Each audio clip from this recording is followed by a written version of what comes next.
Selamat pagi Bapak, Ibu, Saudara semua. Pagi ini kita akan merenungkan bagian daripada firman Tuhan yang terambil dari Keluaran 17 ayat 8 sampai 16. Bagian firman Tuhan ini menceritakan tentang pengalaman perang pertama bangsa Israel ketika dia berperang dengan bangsa lain, yaitu bangsa Amalek di daerah Refidim di padang gurun. Seperti kita ketahui, untuk memenangkan sebuah peperangan pada waktu itu diperlukan sumber daya manusia. Kedua, diperlukan persenjataan yang lengkap. Yang ketiga, pemilihan strategi yang tepat. Dan yang keempat, seorang panglima perang yang handal. Tapi bangsa Israel tidak mempunyai semua itu. Bila dibanding dengan bangsa Amalek yang begitu siap, begitu siaga dan terbiasa berperang di daerah padang gurun dengan persenjataannya yang sangat lengkap. Tapi kita tahu hasil akhir daripada peperangan itu. Bangsa Israel memenangkan peperangan itu semua karena bukan kehebatan bangsa Israel, tapi itu semua campur tangan Tuhan di dalam perang tersebut. Saudara, Tuhan dapat membalikan sesuatu yang tidak mungkin menjadi mungkin. Campur tangan Tuhan inilah yang kita perlukan di dalam kehidupan kita, di mana setiap saat kita menghadapi peperangan rohani di dalam kehidupan kita.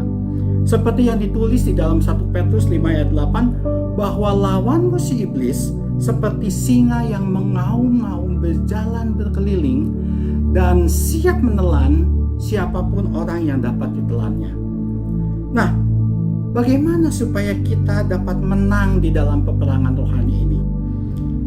Mari kita belajar pengalaman dari bangsa Israel untuk memenangkan perang melawan bangsa Amalek. Ada dua hal yang dapat kita pelajari. Yang pertama, yaitu taat kepada seorang pemimpin. Saudara, ketika Musa berkata kepada Yosua di ayat 9, supaya Yosua memilih orang-orang yang tepat untuk berperang melawan bangsa Israel, pasti Yosua kebingungan. Pada saat itu kebingungan luar biasa. Kenapa? Karena ketika dia akan memilih orang-orang Israel yang siap berperang, tidak ada satupun orang yang siap berperang. Kenapa? Karena ketika bangsa Israel keluar dari Mesir, keahlian mereka hanya satu, yaitu membuat batu bata yang diperintahkan oleh bangsa Mesir pada waktu itu berpuluh-puluh tahun, sehingga tidak ada orang Israel yang siap untuk berperang. Kebingungan yang kedua, bangsa Israel tidak mempunyai senjata untuk berperang. Ketika mereka keluar dari Mesir, mereka tidak mempunyai senjata, tidak membawa senjata. Mungkin senjata yang bisa dipakai untuk berperang itu pada waktu itu mungkin hanya pisau dapur, hanya kayu-kayu, hanya alat pemukul, apa saja yang bisa dipakai untuk berperang. Jadi tidak ada satupun senjata yang dipunyai oleh bangsa Israel. Kalau kita lihat tarik 500 tahun ke depan dari peristiwa ini, 500 ke depan, bangsa Israel pun pernah mengalami perang melawan bangsa lain, dipimpin oleh Saul dan Yonatan. Dan pada waktu itu yang pegang senjata hanya Saul dan Yonatan, yang lainnya tidak memegang senjata.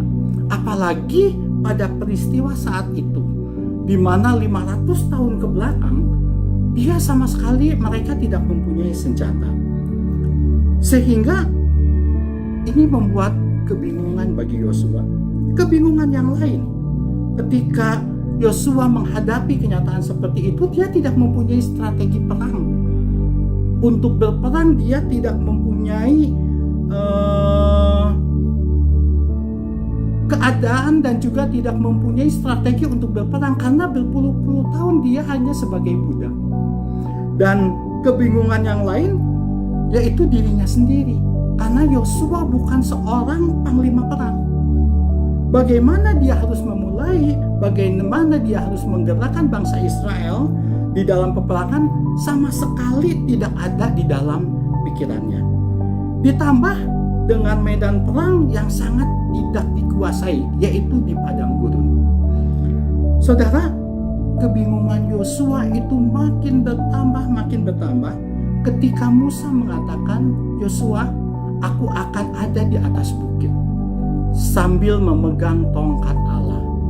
Jadi Yosua tahu bahwa Musa tidak ikut berperang. Jadi hanya dirinya sendiri yang akan berperang melawan bangsa Israel. Termasuk juga dengan orang-orang Israel yang tidak siap untuk berperang, yang tidak mempunyai senjata. Wah, saudara, pasti Yosua kebingungan menghadapi hal ini.